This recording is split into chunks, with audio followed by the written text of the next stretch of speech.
Very good morning to everyone. तो morning class में हम लोग स्टार्ट करेंगे आपकी थ्योरी ऑफ कन्वर्जेंस वाली किताब।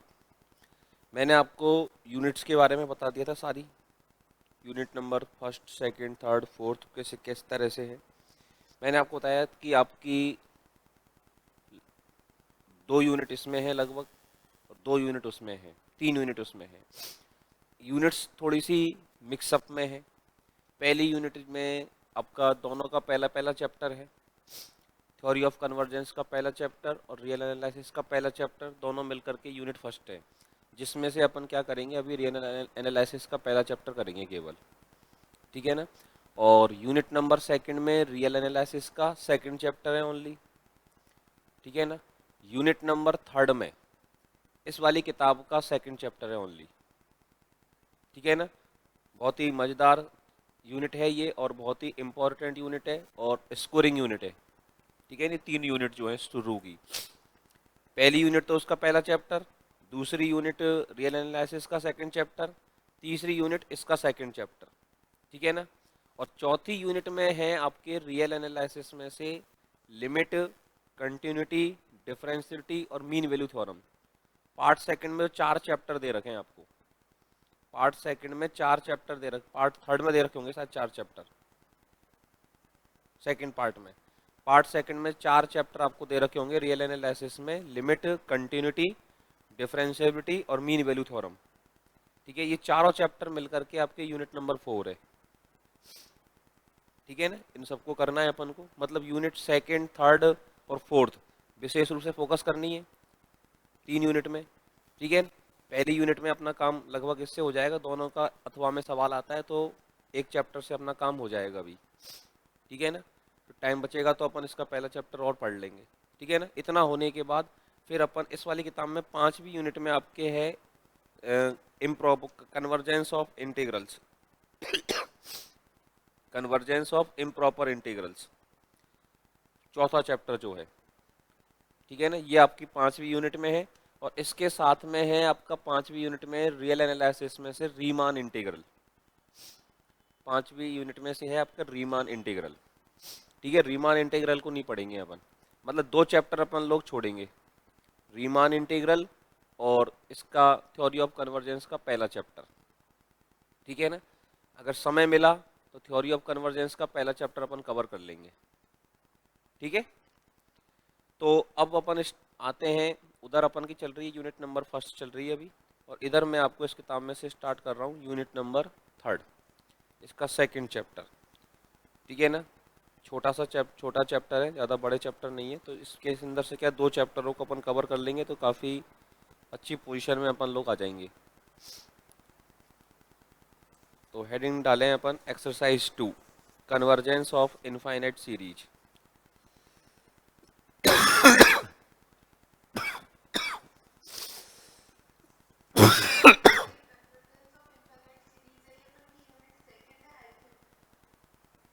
अच्छा, उल्टा है क्या? उल्टा बोल दिया कि मैंने? कोई बात नहीं, हो सकता है। Convergence of infinite series unit second है, तो जो रियल एनालिसिस का सेकंड चैप्टर है वो थर्ड यूनिट होगी आपकी। हाँ, दोनों पढ़ेंगे। ठीक है ना। मतलब इसका सेकंड चैप्टर अपने आप में एक यूनिट है, और उसका सेकंड चैप्टर अपने आप में एक यूनिट है। ठीक है ना। यूनिट नंबर आगे पीछे हो सकते हैं, कोई दिक्कत नहीं है। ठीक है। यूनिट सेकंड ये सही कह रहे हो वैसे आप। इसका जो सेकंड चैप्टर है ये यूनिट सेकंड है, और उसका जो चैप्टर सेकंड है वो यूनिट थर्ड है। यूनिट सेकंड, और इस यूनिट सेकंड में थ्योरी ऑफ कन्वर्जेंस का एक्सरसाइज 2 है। इसका एक्सरसाइज कौन सा है? एक्सरसाइज 2। और इसमें अपने को पढ़ना है कन्वर्जेंस ऑफ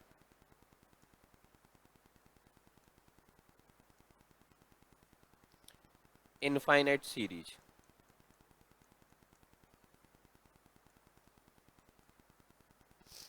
किसके बारे में पढ़ना है अपन को? Convergence of infinite series.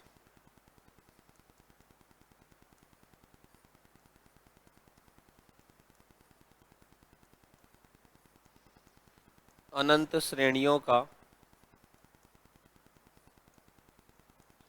अभिसरण, ये चीज अपन को यहाँ पर देखनी है। अब अनंत श्रेणियों का अभिसरण, कन्वर्जेंस ऑफ इनफाइनाइट सीरीज, इसको अपन को यहाँ पर देखना है, इसको अपन को यहाँ पर समझना है। इसको समझने के लिए पहले अपन कुछ बेसिक बातें हैं, कुछ छोटी छोटी सी बातें हैं जो यूनिट फर्स्ट में से, जो इसका पहला चैप्टर है उसमें से अपन को काम आनी है। तो वो मुख्य मुख्य बातें मैं आपको यहाँ पर समझा देता हूँ, वो बेसिक चीज़ें अपन लोग यहाँ पर एक बार लिख लेते हैं, ठीक है ना। यहाँ पर एक सबसे बेसिक बातें ये होती है कि एक हमारे पास सबसे पहले देखो होता है अनुक्रम, एक तो होता है हमारे पास अनुक्रम और एक होता है हमारे पास श्रेणी। अनुक्रम को अपन बोलते हैं सीक्वेंस और श्रेणी को बोलते हैं अपन सीरीज। श्रेणी को क्या बोलते हैं? सीरीज। अब बचपन में तो अपन को क्या ये सब एक जैसी लगती थी कि साहब कभी अनुक्रम कह दे बे इनसे, कभी श्रेणी कह दे बे इनसे, दोनों एक ही तो हो गए, है ना। ऐसा अब भी मानते हैं क्या अपन कि फर्क है दोनों में? एक ही माने अपन। तो ये दोनों एक नहीं है, पहली बात तो दोनों अलग अलग चीजें होती हैं। अनुक्रम अलग होता है, श्रेणी अलग होता है। अनुक्रम के कॉन्सेप्ट अलग चलते हैं और श्रेणी के कॉन्सेप्ट अलग चलते हैं। मतलब जो पहला चैप्टर है ना उसमें अनुक्रम का अभिसरण है, उसमें कन्वर्जेंस ऑफ सीक्वेंसेज पढ़ते हैं अपन, और जो सेकंड चैप्टर है उसमें अपन कन्वर्जेंस ऑफ सीरीज पढ़ेंगे, ठीक है ना। अनुक्रम को जनरली हम लोग डिनोट करते हैं सिग्मा एक्सएन से वो, और इसको श्रेणी को डिनोट करेंगे सिग्मा एक्सएन से, और अनुक्रम को इस तरह से डिनोट करते हैं। जो बेसिक फर्क है, जैसे अनुक्रम की टर्म है उनको कॉमा लगा करके लिखा जाता है, x1, x2, x3, x4, dot dot dot. अगर टर्म्स कॉमा लगा करके लिखी गई है तो वो कहलाती हैं अनुक्रम, और टर्म्स के बीच में अगर प्लस लगा हुआ है या माइनस लगा हुआ है, जनरली प्लस लगा हुआ है टर्म्स के बीच में, और तो ये कहलाती है सीरीज, इसे कहते हैं श्रेणी। मतलब अनुक्रम में और श्रेणी में फर्क ये है, इसमें जो टर्म्स होती हैं वो कॉमा लगा करके लिखी जाती है, कॉमा लगा करके अगर टर्म्स को लिख रहे हैं तो उसे क्या बोलेंगे अपन? अनुक्रम। और प्लस करके लिख रहे हैं तो उसको क्या बोलेंगे? सीरीज बोलेंगे। अब इनके अभिसरण होने के लिए, अनुक्रम के अभिसारी अपसारी होने के लिए, ये अनुक्रम तीन तरह के होते हैं। जो अनुक्रम है और जो सीरीज है, ये दोनों कितने प्रकार की होती है? तीन प्रकार की होती है।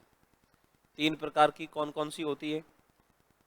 अजय कोहली जी बेटा, आपकी क्लास 8 बजे से है ना, आपकी क्लास नहीं है अभी है।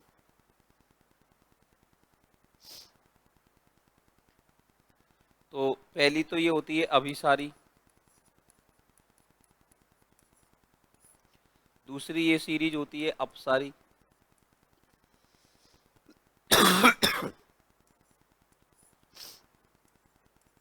और तीसरी टाइप की सीरीज होती है दोलनी। मतलब अभिसारी अनुक्रम, अपसारी अनुक्रम और दोलनी अनुक्रम, ये हो सकते हैं। अभी मैं बात अनुक्रम की कर रहा हूँ। अभिसारी को अंग्रेजी में बोलते हैं अपन कन्वर्जेंट, बार बार यही वर्ड काम आएगा अपन के। इसको बोलेंगे डाइवर्जेंट, और दोलनी का मतलब बोलेंगे ऑसिलेटिंग। दोलनी का मतलब क्या हो गया? ऑसिलेटिंग। अब किसी भी अनुक्रम को अभिसारी अनुक्रम कब कहा जाता है? किसी भी सीक्वेंस को हम कन्वर्जेंट सीक्वेंस कब बोलेंगे? ठीक है ना। तो किसी भी सीक्वेंस को कन्वर्जेंट तब बोला जाता है जब limit n tends to infinity xn का मान एक परिमित राशि आए, एक फाइनाइट वैल्यू आए। मतलब जो अनुक्रम की nवीं टर्म है xn, उसकी लिमिट निकाल करके देखते हैं, और अनुक्रम की nवीं टर्म की limit n tends to infinity होने पर, limit n tends to infinity xn का मान अगर एक फाइनाइट वैल्यू आ रही है तो हम बोलेंगे कि वो सीक्वेंस कैसा है? कन्वर्जेंट सीक्वेंस है, वो सीक्वेंस हमारा अभिसारी है। और अगर limit n tends to infinity xn का मान या तो इन्फिनिटी आए या फिर माइनस इन्फिनिटी आए तो उसे बोलेंगे अपसारी। ठीक है ना। और अगर limit n tends to infinity xn का मान यूनिक नहीं आए, कई सारे मान उसके अवेलेबल हों, तो जो मतलब जो अभिसारी नहीं है, अपसारी नहीं है, उसको क्या बोलेंगे? दोलनी बोलेंगे, उसको अपन ऑसिलेटिंग बोलेंगे। तो पहले तो ये चीज नोट करो।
हो गया मामला सबका?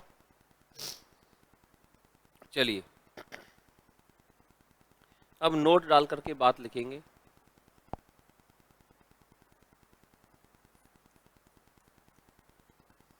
यदि कोई अनुक्रम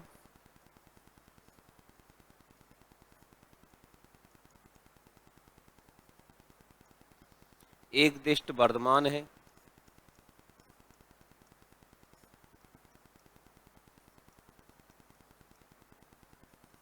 तथा ऊपर की ओर परिबद्ध है,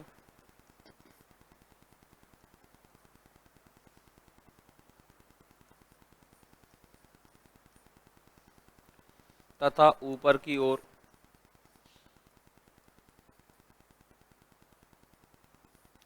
परिबद्ध है,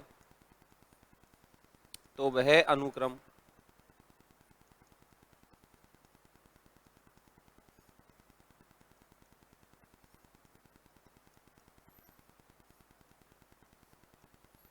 अभिसारी होता है। तो वह अनुक्रम अभिसारी होता है। यदि कोई अनुक्रम एक दिष्ट वर्धमान है, एक दिष्ट वर्धमान का मतलब इंक्रीजिंग है, स्ट्रिक्टली इंक्रीजिंग है। यदि कोई सीक्वेंस है और वो सीक्वेंस स्ट्रिक्टली क्या है? इंक्रीजिंग, लगातार बढ़ रही है, और वो अपर बाउंडेड है, ऊपर की ओर परिबद्ध है। ऊपरी परिबंध क्या होता है? मैंने बताया था कि अनुक्रम के सारे मान एक निश्चित टर्म से छोटे हैं। अपर बाउंडेड है कि अनुक्रम की कोई भी टर्म इससे आगे नहीं जाएगी। लगातार इंक्रीजिंग है लेकिन अपर बाउंडेड है, तो पूरी सीक्वेंस बाउंडेड हो गई। वो इंक्रीजिंग है तो जो उसकी पहली टर्म है वो सबसे छोटी टर्म हो गई, वो उसका लोअर बाउंड हो जाएगा। ऊपर की तरफ उसका बाउंड मौजूद है। तो बाउंडेड सीक्वेंस हमेशा कैसी होती है? कन्वर्जेंट होती है। अगर कोई भी सीक्वेंस बाउंडेड है, परिबद्ध है, तो डेफिनेटली वो क्या होती है? कन्वर्जेंट होती है, अभिसारी होती है। तो कोई भी सीक्वेंस, कोई भी अनुक्रम एक दिष्ट वर्धमान है और ऊपर की ओर परिबद्ध है, तो वह अनुक्रम कैसा होता है बच्चों? अभिसारी होता है। अब यही रूल दोबारा से लिखेंगे अपन एक दिष्ट हासमान के लिए। तो सिर्फ एक दिष्ट हासमान है और नीचे की ओर क्या हो जाए? परिबद्ध हो जाए, तो वो अनुक्रम भी क्या हो जाएगा? अभिसारी हो जाएगा। तो अगला पॉइंट लिख देंगे अपन यदि कोई अनुक्रम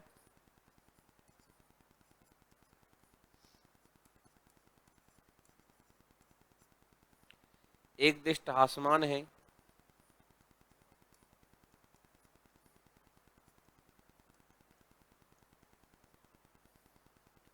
यदि कोई अनुक्रम एक दिष्ट हासमान है तथा नीचे की ओर परिबद्ध है,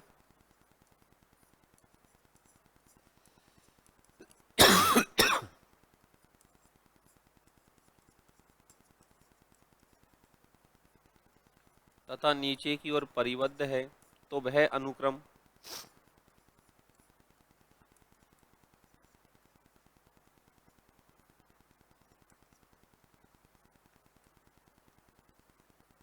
अभिसारी होता है।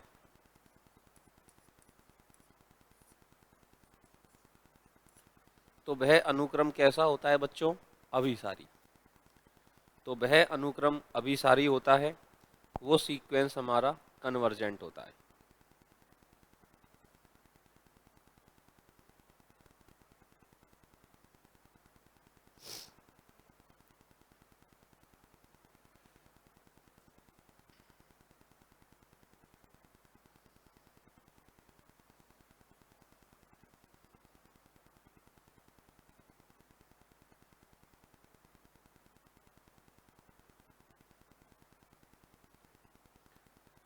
हो गया?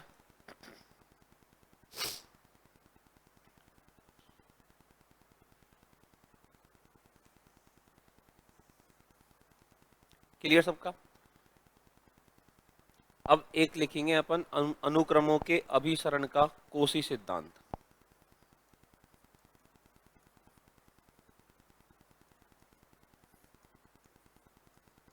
अनुक्रमों के अभिसरण का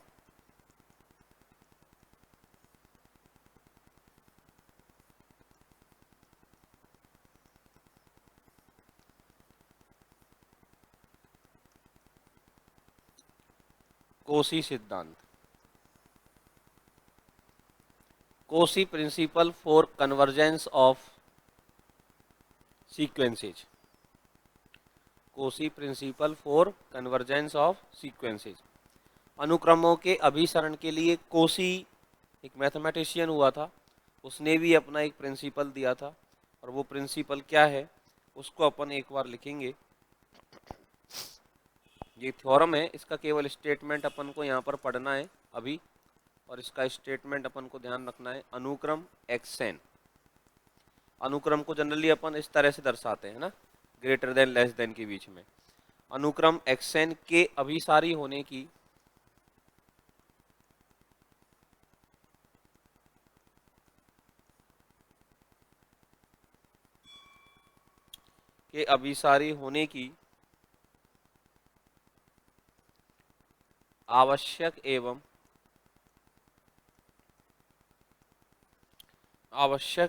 पर्याप्त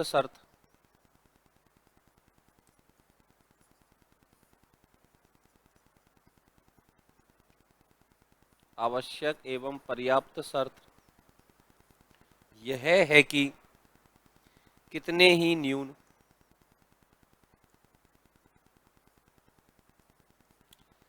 ही दिए गए न्यून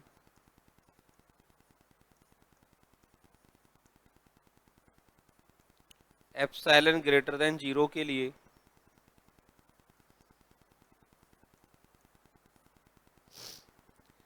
धन पूर्णांक, ऐसे धन पूर्णांक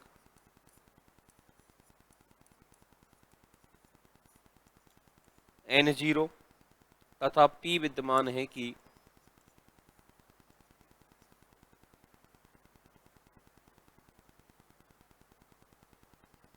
ऐसा धन पूर्णांक स्मॉल n0 विद्यमान है कि, यूं ही लिख दे,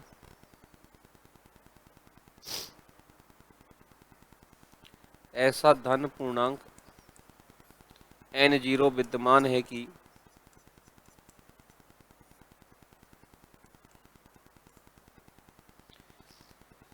mod xn minus xn0 less than epsilon. Mod xn,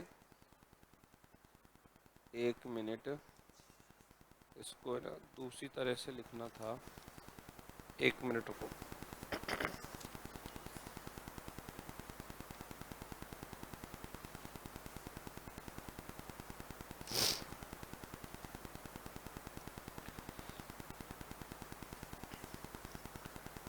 mod xn minus xm less than epsilon. Mod xn minus xm less than epsilon, जहाँ n का मान m से बड़ा है और ये दोनों n0, m का मान n0 के बराबर या n0 से बड़े हैं। m का जो मान है वो n0 के बराबर या n0 से बड़ा होगा।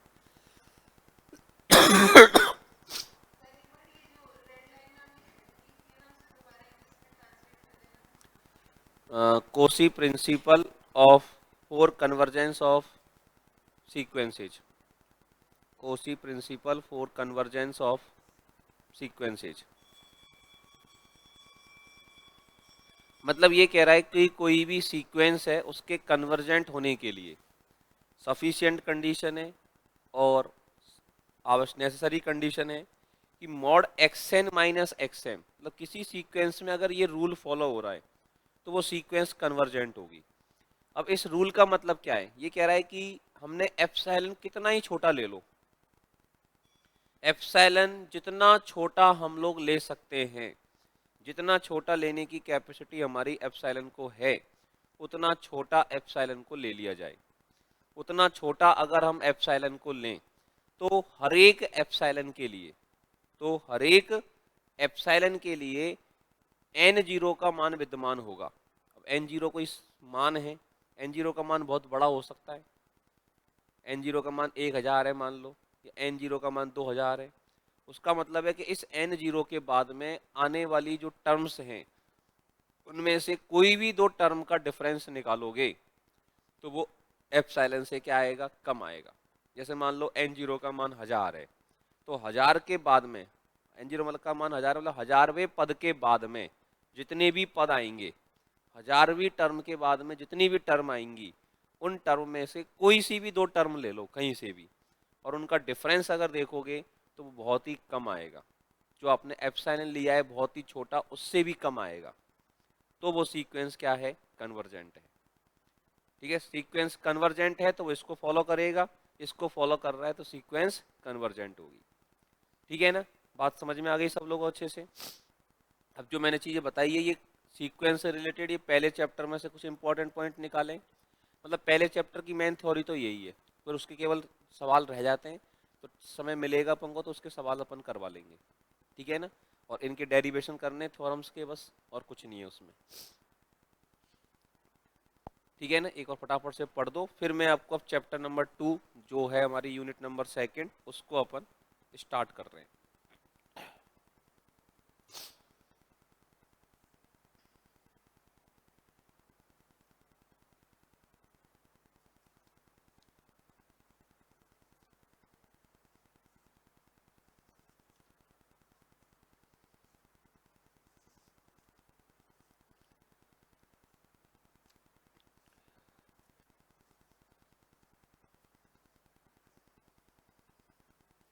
पढ़ दिया, तो हेडिंग डाल दें अपन, अनंत श्रेणी, इनफाइनाइट सीरीज।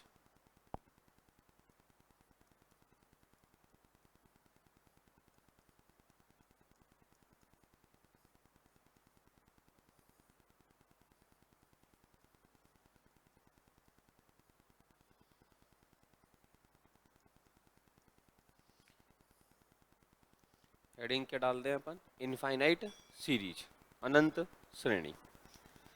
अनंत श्रेणी जो है हम लोगों से क्या कहना चाहती है, इनफाइनाइट सीरीज का मतलब क्या है साहब, ये क्या चाहती है हम लोगों से, इसमें लिखेंगे यदि un वास्तविक संख्याओं का एक अनुक्रम है,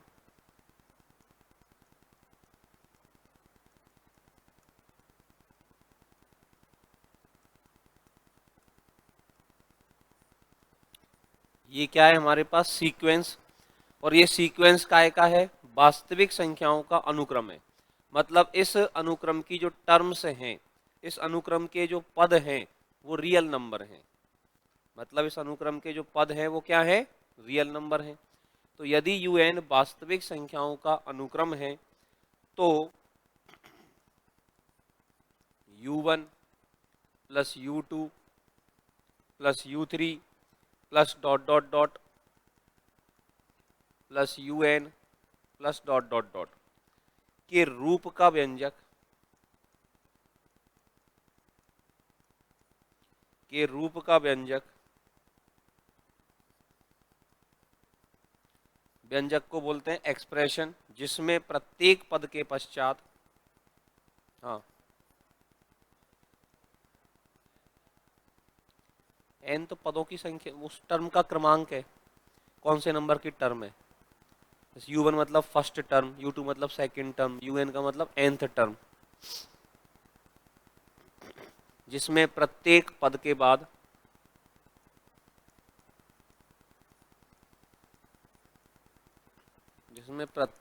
के पश्चात एक पद होता है।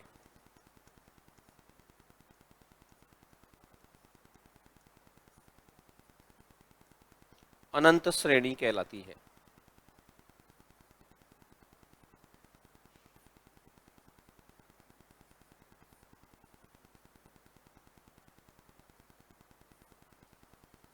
अनंत श्रेणी का मतलब है जिसमें नंबर ऑफ टर्म इनफाइनाइट हो, मतलब कोई सा भी टर्म लेंगे तो उस टर्म के बाद निश्चित रूप से और टर्म होनी चाहिए। हर एक पद के बाद में क्या होता है, एक पद, मतलब ये सिलसिला कभी खत्म होगा ही नहीं। हर एक पद के बाद में एक पद होगा, मतलब वो टर्म्स कहाँ तक जाएंगी, इनफाइनाइट तक जाएंगी। तो एक ऐसा सीरीज जिसमें इनफाइनाइट, अब सीरीज क्या होगी, जब वो प्लस से हो जाए, अनुक्रम के पद है उनको प्लस करके अगर लिख दिया जाए तो वो सीरीज क्या कहलाती है, अनंत सीरीज कहलाती है। उससे हम इनफाइनाइट सीरीज कहते हैं। अब सीरीज हमारी कैसी भी होती है, परिमित भी होती है। अगर पदों की संख्या सीमित कर दी जाए, ठीक है ना, तो उसे क्या कहेंगे अपन, परिमित श्रेणी कहेंगे। तो नेक्स्ट लिखें अपन परिमित श्रेणी। परिमित श्रेणी का मतलब क्या हो जाएगा,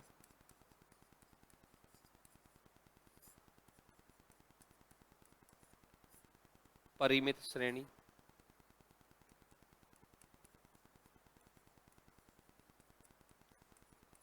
फाइनाइट सीरीज। परिमित श्रेणी फाइनाइट सीरीज का मतलब क्या है, यदि अनुक्रम un के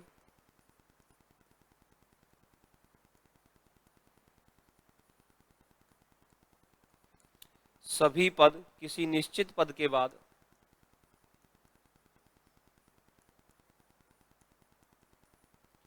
एक मिनट, अमन चाय ले यार, के सभी पद किसी निश्चित पद के बाद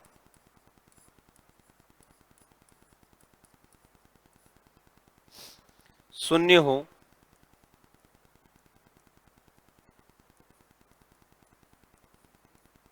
तो व्यंजक u1 plus u2 plus dot dot dot plus un। यदि अनुक्रम un के सभी पद किसी निश्चित पद के बाद शून्य हो तो व्यंजक u1 plus u2 plus dot dot dot plus um, इसको क्या करना, um ब्रैकेट में लिख देना इसके, un बराबर 0, n ग्रेटर देन m है, तो मतलब m से बड़ा n का कोई मान लेंगे तो un का मान 0 है, को परिमित श्रेणी कहते हैं।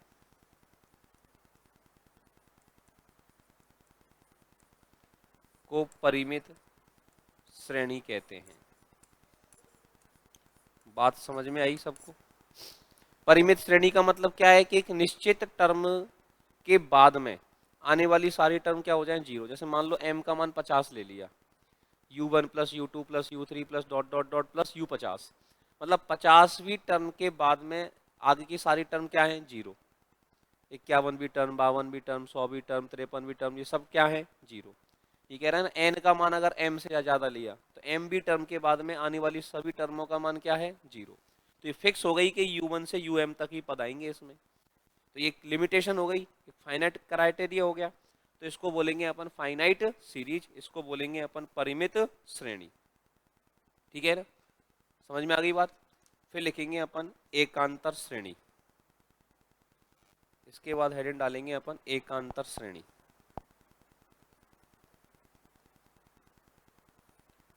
एकांतर श्रेणी जिसको हम बोलेंगे अल्टरनेटिंग सीरीज।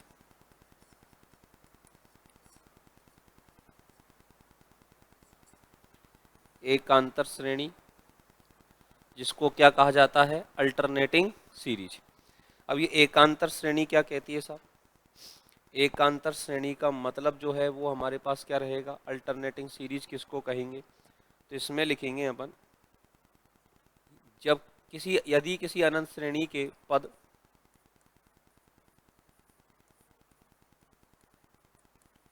यदि किसी अनंत श्रेणी के पद एकांतर रूप से धनात्मक तथा ऋणात्मक चिन्ह के हों,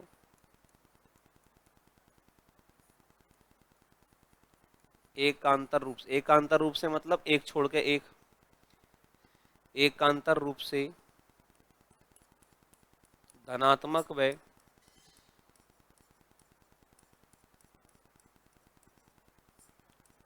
ऋणात्मक चिन्ह के हैं,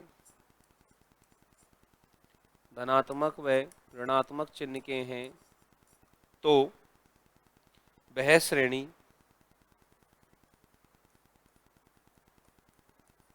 इस श्रेणी को जनरली अपन डिनोट करते हैं सिग्मा -1 की पावर n-1 या n लिख देते हैं un, जहां un का मान तो पॉजिटिव है, बस उनके आगे प्लस माइनस लगा रहता है। सिग्मा -1 की पावर n-1 un, जहां un greater than 0 for all small n एकांतर श्रेणी कहलाती है। एकांतर श्रेणी कहलाती है। एकांतर श्रेणी का मतलब सिंपल सा ये है कि जिसमें एक टर्म पॉजिटिव और एक टर्म क्या रहे, नेगेटिव रहे, उसे अपन क्या बोलेंगे, अल्टरनेटिंग सीरीज। उस सीरीज को कहा जाएगा अल्टरनेटिंग सीरीज।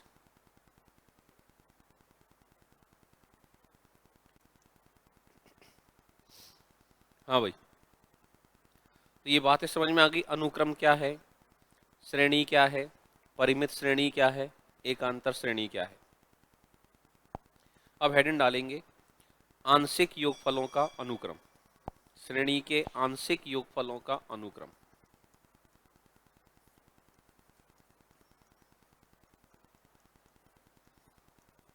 श्रेणी के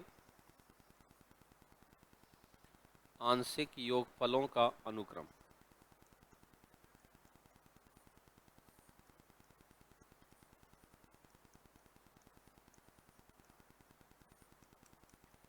sequence of partial sum of series. Shiv Singh भैया, अभिसरण सिद्धांत।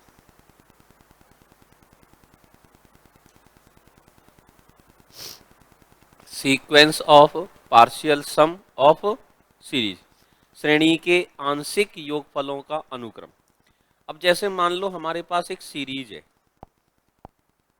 Sigma un। सिग्मा un बराबर एक सीरीज है, मतलब u1 plus u2 plus u3 plus dot dot dot, ये चलती जा रही है। अब इसमें हम s1 इजिकल टू लिखेंगे तो क्या मतलब हुआ, u1 एक पद का जोड़, s2 मतलब क्या हुआ, दो पदों का जोड़, s3 मतलब क्या हुआ, तीन पदों का जोड़, ऐसे ही चलता जाए। Sn का मतलब क्या हुआ, u1 plus u2 plus u3 dot dot dot plus un, n पदों का जोड़। तो इन योगफलों से जो अनुक्रम बनेगा, तो अनुक्रम Sn, मतलब ये अनुक्रम क्या बनाया हमने, S1, S2, S3, dot dot dot, Sn, dot dot dot. मतलब इस अनुक्रम का पहला पद इस सीरीज के एक पद का जोड़ है, अनुक्रम का दूसरा पद सीरीज के दो पदों का जोड़ है, अनुक्रम का तीसरा पद सीरीज के तीन पदों का जोड़ है, अनुक्रम का चौथा पद सीरीज के चार पदों का जोड़ है। इस तरह से मामला चलता जा रहा है। तो अनुक्रम Sn को श्रेणी सिग्मा un के आंशिक योगफलों का अनुक्रम कहा जाता है। श्रेणी सिग्मा un के आंशिक योगफलों का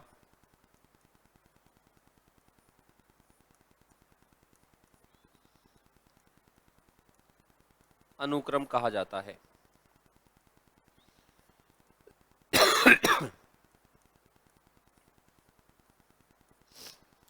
तो अनुक्रम Sn को श्रेणी सिग्मा un के आंशिक योगफलों का अनुक्रम कहा जाता है।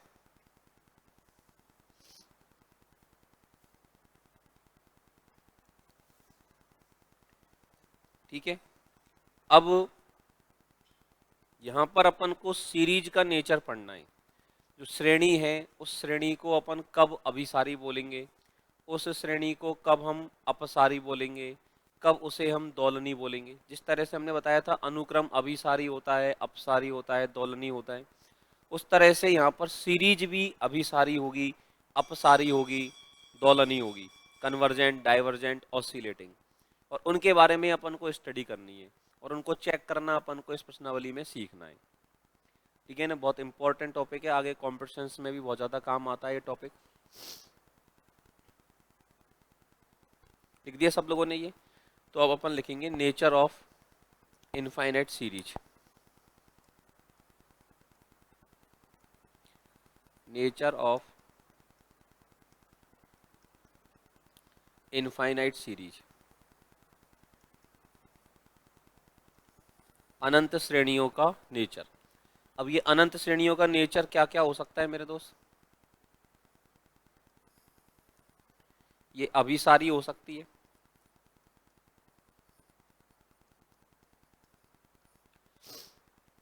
ध्यान देना। और ये सीरीज क्या हो सकती है? अपसारी हो सकती है। अब मैं आपको एक्सप्लेन कर रहा हूँ, इनकी परिभाषा आप लोग किताब में से लिख लेंगे। लिख लोगे किताब में से? तो थोड़ा सा समय कम है तो ये तीनों चीज़ समझ में आ जाएंगी, तो परिभाषा एक ही लिखने में आएगी। ठीक है ना, मैं आपको मेन थीम समझा देता हूँ, डेफिनेशन जो है वो किताब में से अपन लोग नोट कर लेंगे। अभिसारी का मतलब शॉर्ट में इसको बोलेंगे कन्वर्जेंट, इसको बोलेंगे डाइवर्जेंट, और ये हमारा हो गया ऑसिलेटिंग। किसी भी सीरीज के कन्वर्जेंट होने के लिए उसका जो अनुक्रम है Sn, यहां पर ध्यान देना कि श्रेणी का अभिसारी होना अपसारी होना डिपेंड करता है उसके आंशिक योगफलों के अनुक्रम पर। अनुक्रम Sn कैसा है और अनुक्रम Sn कैसे बनता है, सीक्वेंस Sn कैसे बनता है, मैंने बताया अभी। अगर ये कन्वर्जेंट है तो ये सीरीज कैसी हो जाएगी? कन्वर्जेंट। और ये अनुक्रम कन्वर्जेंट कब होता है? जब अनुक्रम के nवें पद की लिमिट फाइनाइट हो। मैंने आपको स्टार्टिंग में लिखाई थी। तो इस अनुक्रम का nवां टर्म क्या आएगा? Sn। मतलब limit n tends to infinity Sn का मान अगर क्या आए हमारे पास? फाइनाइट आए, तो ये सीक्वेंस कन्वर्जेंट हो जाएगा। और सीक्वेंस कन्वर्ज, ये वाला सीक्वेंस कन्वर्जेंट होगा तो जो सीरीज है हमारी सिग्मा un, ये कैसी हो जाएगी? कन्वर्जेंट हो जाएगी। मतलब किसी भी श्रेणी के कन्वर्जेंट होने के लिए हमें limit n tends to infinity Sn का मान निकाल के देखना है। और Sn क्या है? n पदों का योगफल। मतलब श्रेणी के अभिसारी होने के लिए उसके n पदों के योग की लिमिट क्या होनी चाहिए? फाइनाइट होनी चाहिए। ऐसा होने पर ये सीक्वेंस कन्वर्जेंट हो जाता है और वो सीरीज क्या हो जाती है? कन्वर्जेंट। यहाँ पर ये अभिसारी कब होगा? जब सीक्वेंस Sn कैसा हो? डाइवर्जेंट हो। और सीक्वेंस Sn डाइवर्जेंट कब होगा? जब limit n tends to infinity Sn का मान इन्फिनिटी आए या फिर माइनस इन्फिनिटी आए। ठीक है ना। और किसी भी सीरीज को दोलनी सीरीज कब बोलेंगे? दोलनी सीरीज तो बोलेंगे जब कोई सीरीज ना तो अभिसारी है और ना ही अपसारी है, तो उसे क्या बोलेंगे अपन? दोलनी बोलेंगे। बात क्लियर सबको? और डिटेल मतलब सवाल किस तरह से होते हैं एग्जाम्पल्स के माध्यम से, वो अपन कल की क्लास में इसको सीखेंगे, कल की क्लास में समझने का प्रयास करेंगे, डिटेल डिस्कशन इसका। ठीक है ना। इसके जो न्यूमेरिकल्स वगैरह हैं, इससे रिलेटेड जो थ्योरी है, इससे रिलेटेड जो प्रमेय है, उन प्रमेयों को कल की क्लास में अपन करने का प्रयास करेंगे। ठीक है बच्चा लोग, तो यहाँ तक की चीज़ों को आप लोग पढ़ें। ठीक है, फिर आगे की बात इस चैप्टर में कल करते हैं, मिलते हैं अपनी शाम को।